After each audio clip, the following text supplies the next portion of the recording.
அண்மை செய்தி திருப்பதி லட்டு பிரசாரத்தில் விலங்கு கொழுப்பு கண்டறியப்பட்டது அனைவரையும் வேதனையடைய செய்துள்ளது என ஆந்திர துணை முதலமைச்சர் பவன் கல்யாண் தெரிவித்திருக்கிறார்.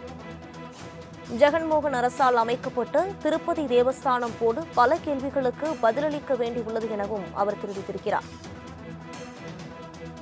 இது தொடர்பான கூடுதல் விவரங்களை வழங்குவதற்காக நமது சிறப்பு செய்தியாளர் ஜீவபாரதி இணைப்பில் இருக்கிறார். வணக்கம் ஜீவபாரதி, விவரங்களை பதிவு பண்ணலாம்.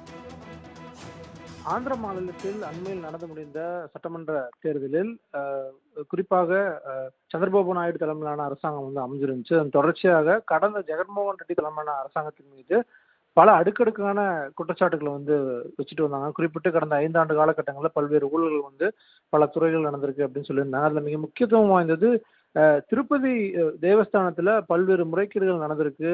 அந்த கோயிலினுடைய புனிதத்தன்மை கிடக்கூடிய விதமாக பல விஷயங்கள் நடந்திருக்கு. தொடர்பா ஜெகன்மோகன் ரெட்டி உள்ளிட்ட அமைச்சர்கள், முன்னாள் அமைச்சர்கள் பதிலளிக்கணும் அப்படின்ட்டு தொடர்ச்சியான விமர்சனங்கள் முன்வைக்கப்பட்டிருந்துச்சு. இந்த நிலையில தான் திருப்பதி அந்த திருப்பதியினுடைய மிக முக்கியமான பிரசாதங்கள் ஒன்றான லட்டுல விலங்கினுடைய கொழுப்பு சேர்க்கப்பட்டிருக்கு அப்படிங்கிற அந்த விமர்சனம் முன்வைக்கப்பட்டிருந்துச்சு. எம்எல்ஏக்கள் கூட்டத்துல சந்திரபாபு நாயுடு அந்த விமர்சனத்தை முன்வச்சிருந்தாரு. அதன் தொடர்ச்சியாக இந்த ஆய்வு முடிவுகள் நேற்றைய தினம் வெளியாயிருந்துச்சு. அது மிகப்பெரிய சர்ச்சையா கூட இருந்துருந்துச்சு. அது தொடர்பாக திருப்பதி தேவஸ்தானம் தரப்பிலிருந்து எந்த விதமான ஒரு விரிவான அறிக்கையும் தாக்கல் செய்யப்படாத நிலையில தொடர்ச்சியாக இந்த விஷயம் சமூக வலைதளங்கள் மற்றும் அரசியல் ரீதியாக அடுத்தடுத்த கட்டங்களில் போயிட்டு இருக்கு. இந்த நிலையில தான் சந்திரபாபு நாயுடு தலைமையிலான அரசாங்கத்தில் கூட்டணி வைக்கக்கூடிய மிக முக்கியமான நபரான பவன் கல்யாண் இந்த திருப்பதி லட்டு சார்ந்த விஷயம் ரொம்பவே வேதனை அளிக்கக்கூடிய ஒரு விஷயமா இருக்கு.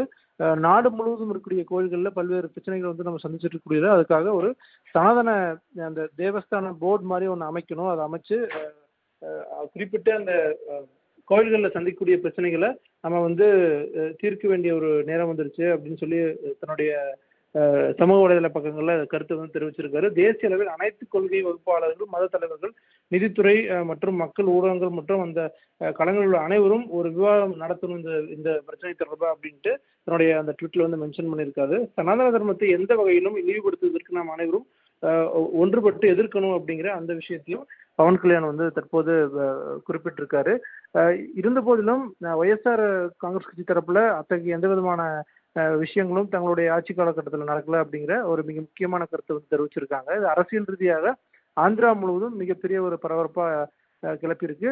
குறிப்பிட்ட பாஜகவில் இருந்து பல தலைவர்கள் இதற்கு கடுமையான எதிர்வினைகளை ஆட்டிட்டு வராங்க. அனிதா, விரிவான விவரங்களுக்கு நன்றி ஜீவபாரதி.